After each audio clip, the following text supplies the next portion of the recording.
The 30th of June 2018 went down as one of the highs of an all-time great summer, as we were blessed with 28 degrees and the best match of the World Cup. This year, all we've seen is varying degrees of natural selection. Right, we're just living for the moment. It's a flu that we just all need to get over. And sports fans redirecting their passion toward PE with Joe. As you can see, I'm unable to move this hand. I spent the weekend in hospital. I really don't think I'm going to be able to take part in this workout. No! In that famous 4-3, Mbappé at one point burnt through the Argentinian defence from his own half before winning a penalty. From the start of that run to the point at which Marcus Rojo executed the clothesline, he sprinted 62 metres, and he did that in 7.5 seconds. Today I'm gonna see if I can match that. Now, I've never been very fast. The introduction of the offside rule ruined my chances as a striker, along with the whole reaching sixth form before legal rollercoaster heights. I actually began this training journey back in October 2018. I thought up the idea then, filmed for 2 months and trained for 2 months, but then my ankle operation kind of put it in the floor. This video has been sat on my hard drive since, and now that I've actually been able to play football and train for the last 6 months or so, Doesn't want it, Tyler, yeah?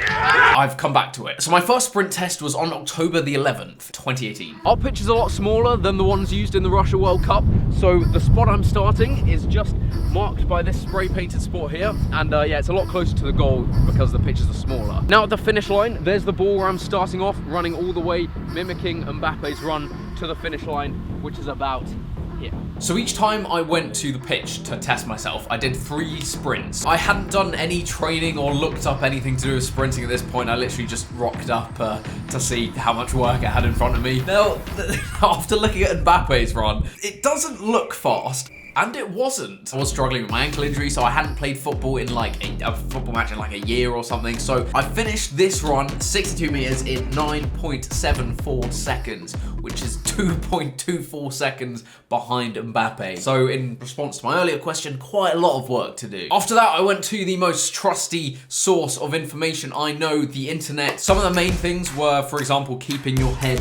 down, keeping your body at like 45 degrees as you start and accelerating through, really pumping your arms in the acceleration phase at the start. I didn't go into it too much at this point, I just sort of wanted some general sprinting tips. So I was a bit prepared the next time I turned up, which was on October the 17th, almost a week later. All right, day 2. Not actually day 2, but attempt 2. 3, 2, 1.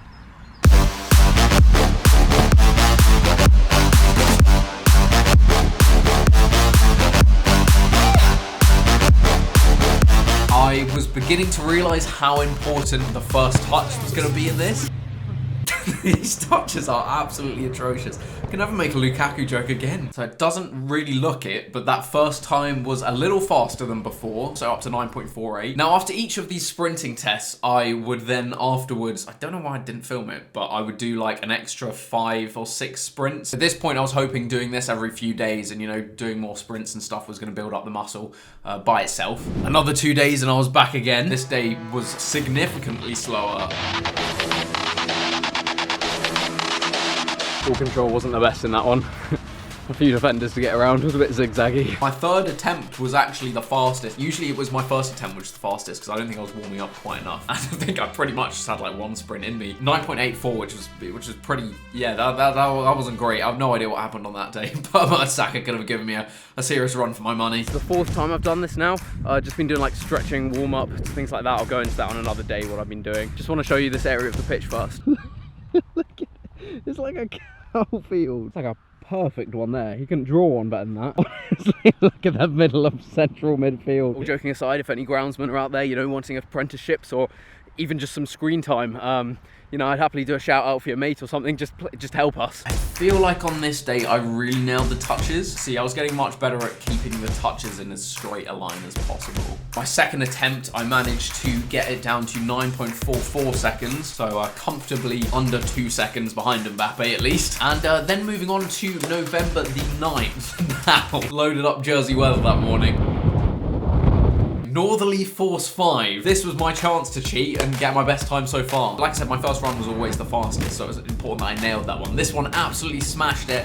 First touch was great. Second touch, essentially had a shot. I didn't really have any choice but to disqualify myself. I completed that run in 9.28 seconds, which was considerably better than anything I had so far. Wind is once again from this direction. Couldn't have set this up any better. It's great stuff. It wasn't as windy on this day, but I did get my joint best time. My hamstring was feeling quite tight. I seem to remember, so I only had 2 attempts at the sprint on this day. I could just see the classic FIFA injury, you know, 1-0 down, 89th minute, bearing down on goal, equaliser in your sights, and the hammy snaps in 2. I kind of was starting to plateau at this point. Like, you know, obviously I've improved my time by 0.3 of a second, but, you know, I'd had a few days on similar times. So later that day, I looked a bit more into the science of sprinting and what actual workouts I could do weight-wise that would improve my pace.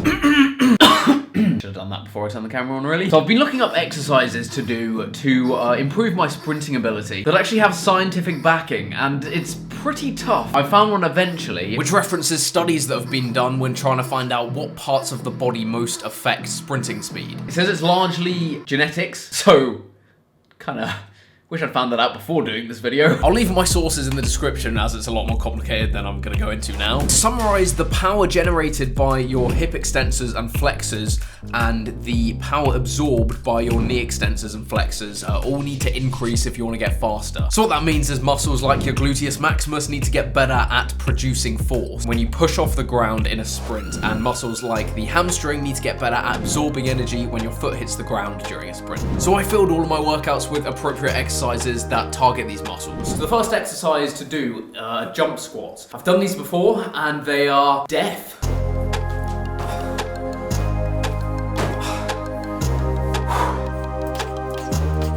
Right, if it looks like the 10 kg weights have got a bit smaller, it's the lighting. Oh my god, that's tough. This next exercise is called a Nordic curl, and this is based around improving the ability of the knee extensors and flexors to absorb power while they're lengthening during a sprint. Yeah, those are tough too. I didn't have much time that day, so I only did a few exercises, but a week later I did a much longer workout. This first time doing the kettlebell swings, my technique is not quite right. Before you slate me in the comments. Right, I've had a bit more time to prepare today, so it's not quite as DIY. It's still not great, but it's better.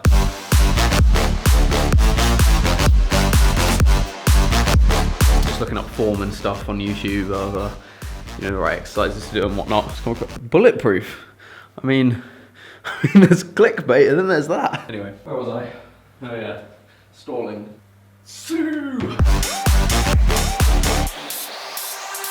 Right. Day 2 done. That was tough. Today, I've actually got some new equipment. That's all right, I invest in my videos. So we've got a barbell and actual padding, one of those things, which means that I can do single leg extensions.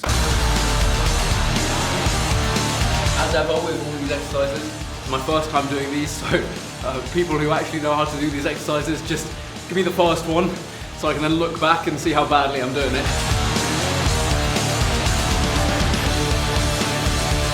Finishing off today, I don't have much time yet again. I've got to leave. It's almost like I'm doing it deliberately. The Nordic curls.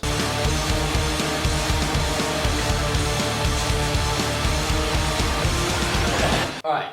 On the 4th of December, I then returned to the sprinting tests. Fairly sure I was sat at home crying about my ankle for 90% of my time. That's why I didn't do one for about a month. The pitch was really wet when I did it on this day, which obviously is going to make quite a big difference. On my Word document, where I've got all the times, I wrote it down Top Gear style, kind of, you know, so December the 4th in brackets wet, but it just looks like abuse. My times were pretty bad on this day. This last one, I'm almost on the other side of the penalty area. Like, I should probably disqualify that one anyway. I mean, we didn't get a decent time. 9.68, which is bad. I came back on December the 10th. Pitch was also still quite wet, and I would just like to make a case here that that orange ball I'd left out in the rain for about a year, so had like maybe 2 litres of water in it. So I don't know if that really makes a difference, but I'm gonna use it as an excuse. Yeah, so I got 9.68 again on that day. You know, very demoralising. I think in wet conditions I was never gonna get a decent time. Got slower on my last attempt. Not sure how. Pretty annoyed. Went sideways then so I can see how my technique looks a little bit later, not just so you can get a better view of my arse. How much this was? £77. 77. Right, next up, gets you in the most dubious position going.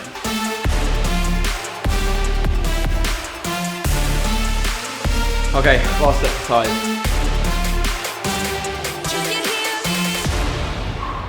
Alright, there we go. That's that session finished. And that is all I managed to film in 2018 before my injury went downhill and a stranger tore open my ankle. So anyway, fast forward to now. I've been training and playing football again for 6 months and also doing like gym work because I've been building up strength in my leg for like the last year. This video has pretty much all but been. I thought I could save this video, give it another go, see where we're at, see if I can beat my time and see how close I can get to Mbappe's time. As 2 seasons have passed though, since I was recording, the pitch has like moved quite a lot and also changed size because we've tried to keep the grass in certain areas of the pitch alive. There are essentially no pitch markings anyway, but we had to totally mark the 62 meters out again. I'd love to say it doesn't look like that most of the time, but it does. Anyway, I headed out during my 2 hours of allocated exercise. I don't know why I filmed it like this though.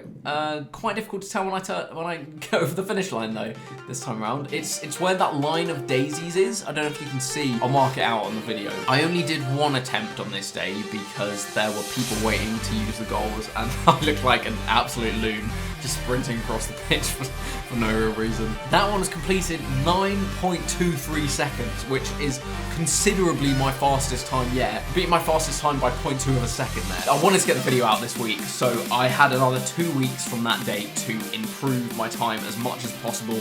I was like, weights aren't really gonna make much of a difference in this amount of time. So I looked at my acceleration technique and how I was starting the run. I marked out a little sort of 10-meter sprint line in my drive at home and slowly improved my start to the sprint. Toe pointed forward, our calf, our hamstring, our glute, and our quad loaded. I like to tell my athletes to think about putting a pane of glass here in their mind. They're trying to break that with this knee and then drive with maximal force. So he's gonna go, he's driving that knee out. Got it.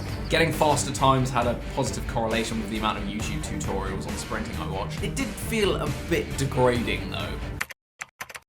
I didn't massively improve my time, but it was improving my times off the mark just in the 10-meter sprints that I was testing. My neighbor actually came out to do some gardening, and I had to explain that I wasn't going insane from lockdown and spending my days running 10 meters back and forth repeatedly, but thinking about it, that was pretty much the truth. I did those sprinting tests in my drive on 4 different days and then got to a point I was happy with, and it was time to take that onto the pitch and try and beat my time. As this was my last test, I wanted to give myself every chance possible to, you know, get my best possible time. So I finally did a bit of research on the latest advice on how to warm up. It's actually really interesting and very different to what your dad will tell you on a Sunday morning. Basically, never do static stretches in a warm-up. They increase the chance of injury, they actually think these days. Phase 1 is about raising your heart rate, raising your body temperature, respiration rates, and body blood flow, stuff like that. Can just be the classic jog around the field, but that's apparently like a bit of a waste, so it's better to do stuff that's more specific to the actual exercise you're going to be doing. This actually isn't part of my workout, that's just me going for a week. Then moving on to the next phase, which is about activating and mobilizing key joints and muscle groups. To the left of the camera here, there was like 2 builders working on the fence at the edge of the pitch, and like, what? I look like an absolute insanist. I hate filming videos by myself. You just feel peak influencer. The last stage of warm-up is actually really interesting. Basically, there's this thing called post-activation potentiation, which refers to a short-term improvement in performance as a result of using a conditioning exercise before you do whatever performance you're doing. So before each sprinting test, I should have at least been doing practice sprints pretty much as fast as I could. So today I made sure that the intensity of my warm-up sprinting was pretty much full, and I also did some depth jumps. Now the one thing I haven't mentioned, I chose this day, it coincided with there being a northerly force 5 on the day. So like, if I was ever going to beat my time and get my PB, it was today. Start was good. Start was very good. First touch, Romelu returned. Yeah, like, it's ridiculous how much of a difference it makes when you're going all over the place with your touches. So the first one was not faster than the other day. 9.3. Second attempt. Good start again. Good touches. Still that second touch, but I did get a 9.13, so my personal best time at this point, 9.13, so that is, it's still 1.5 seconds behind Mbappé, but oh god. Then on to my last attempt for the day. I really wanted to get my best time so far. Good start again. Really managed to get those big strides going. Finally, some good touches. Actually kept it in a straight line. Got to the edge of the box, and I did that in 9.07 seconds. So since the start, I've shaved off 0.7 of a second, which, you know, it's not incredible, but it was never gonna be. Over, you know, the length of the pitch, that does actually make quite a big difference. So I wanted to do this for myself and actually get quicker at sprinting. I'm relatively happy with that. 0.7 of, is it 0.7 exactly? Or is it not quite? It's not quite 0.7. But I'm pretty happy with that. Almost 1.5 seconds behind Mbappé, which, like, the man is fast. He's a freak. If any of you fancy trying this, yeah, it's quite interesting. So feel free, like, just take a tape measure, go out and measure on your pitch. Give it a go. I'd be quite interested to know how fast some of you guys can run it. Like I said, I've never been fast, but I'm happy. I'm happy with that improvement. I'm happy with that improvement. All the links I've used today will be in the description, so please feel free if you're interested in the exercise and science side of this to go check them out. Thank you so much for watching. Hope you've enjoyed my effort in this video. It's been an interesting one. Let me know if you'd like to see more stuff like this, and I shall see you later. Thank you for watching once again. I'm gonna go stop waffling.